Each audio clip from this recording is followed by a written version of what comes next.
Welcome to video 3 of the UIS budget template series.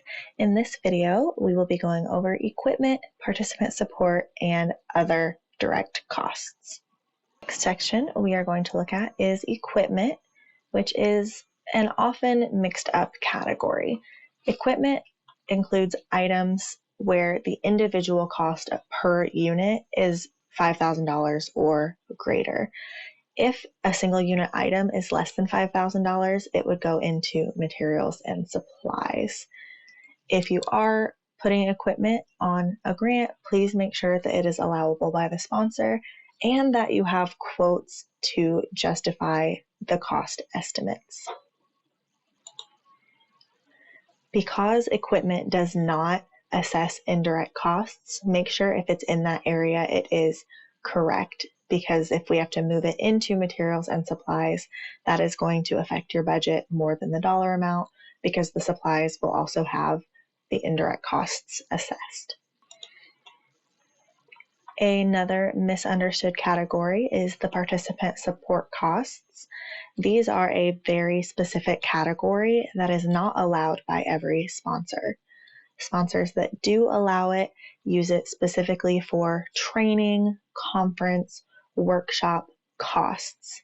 And this is for participants who have absolutely no investment into this project other than gaining training for themselves.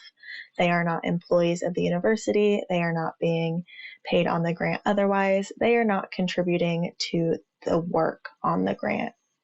So if you are doing this, this also does not assess F&A, so please be very careful about putting it in this category if it does not apply. If we have to move it, it can have a big impact on your budget. If this is the correct area, you cannot move funds out of this if awarded without prior approval from the sponsor. If you are engaging research participants, this is not the same as a training, conference, or workshop participant. So research incentives would not go under participant supports, they would go under other direct costs. However, if it is paying the registration to attend a workshop you are developing and giving, if they have to travel, if you are paying for their food, that is where these costs would go.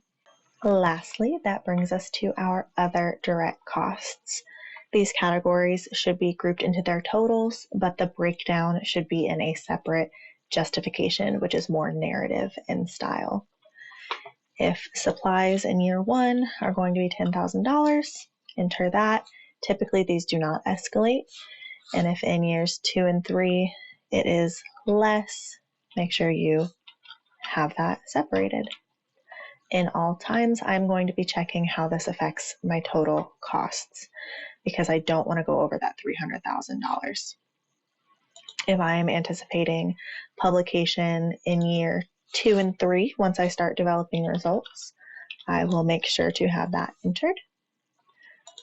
Because we did not hire a graduate research assistant, I am not going to enter their tuition waiver.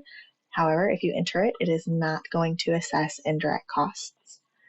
If I am hiring a consultant outside of the university, if they are doing my evaluation, if they are doing some sort of data analysis, if I am just getting some sort of expert service, I would put that in the consultant services. Please be aware that university employees, university system employees, cannot be paid as consultants on the grant. If they are being paid on the grant, they have to be put in either key personnel or other personnel. And if they are involved at another university, you do have to account for that university's fringe rate and F&A rate. So please contact us if you need help with that sort of budgeting because it does affect the equations quite a bit. If you are purchasing computer services, make sure it's allowed on the grant and enter the approximate costs if you are doing a subscription to software that we do not otherwise have, or if you need access to cloud services, whatever it is that you don't have access to, make sure you have the approximate cost and it's justified. And other are just those costs that can't really be attributed to another category. For example, research incentives don't fall under any other category. If you are paying for photocopying or printing posters or purchasing, shipping, or mailing, that would go under other and should be separately justified in the budget justification.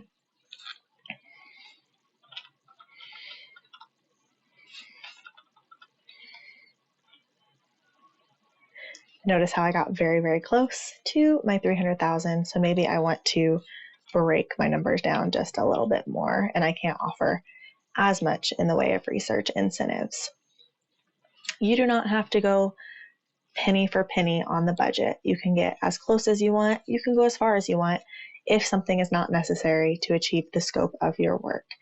If it is a $200,000 project, ask for $200,000 unless there's a budget minimum. Just make sure you are not going over the maximum and you are not putting funds just to put funds. It does have to be justified and it does have to make sense to the scope of your work. Other items of note that were kind of ignored when going through the budget categories. Please note that the UIS internal deadline for turning in the budget, the justification, and all your documents is at least 2 weeks before the sponsor's deadline. We need to review, make sure things are in the right category, make sure you didn't use an old budget template that has the wrong fringe rate, make sure you didn't enter a 0% F&A rate when it really should have been the full rate. It just gives us time to review and really get the most quality budget and rest of your documents out. If you are looking to get a course buyout, if you want to do this during the academic year, but you just don't have the room in your effort, you can ask for a course buyout. That does have to be approved by your unit head and your dean. And that is at a rate of 1/8 per year, which for 9-month employees is 12.5% effort. Depending on your appointment, there is a cap of how much can be paid for your salary on a grant. For academic professional staff, civil service staff, and specialized faculty, if they have a narrowly defined position responsibility and they will be solely dedicating their time to sponsored projects, they can have 100% university effort on sponsored projects. If the academic professional, civil service, or specialized faculty are engaged in non-allowable activities, they are limited to 95% of their university effort being devoted to sponsored projects. And then for tenure track faculty, no more than 75% of effort can be spent on sponsored projects in a given appointment period. And again, that is only as your workload allows. If you have 50% devoted to teaching and advising, there's only 50% available for research. And you may not want to dedicate 50% to one grant. You may want to spread it out across several grants. Or you may only want to specify 20% on grants so that that other 30% is freed up for independent research that is not committed to a sponsor. Legally, we should not be inflating base salaries. This should be based on your current salary, or if it will be in the next year, you can do the typical inflation rate of what is expected to be your salary. This includes endowed chair or professorship stipends, paid professional leave, but cannot include administrative stipends, summer salary, service in excess, royalties, reimbursements, or external activities.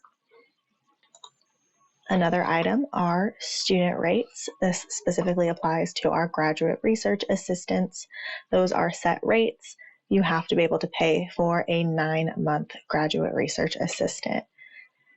This number will likely change before academic year 2025, but currently for 9 months at 20 hours per week, the stipend is $1,266.52 per month for first year graduate research assistants. For second year, it is $1,326.52.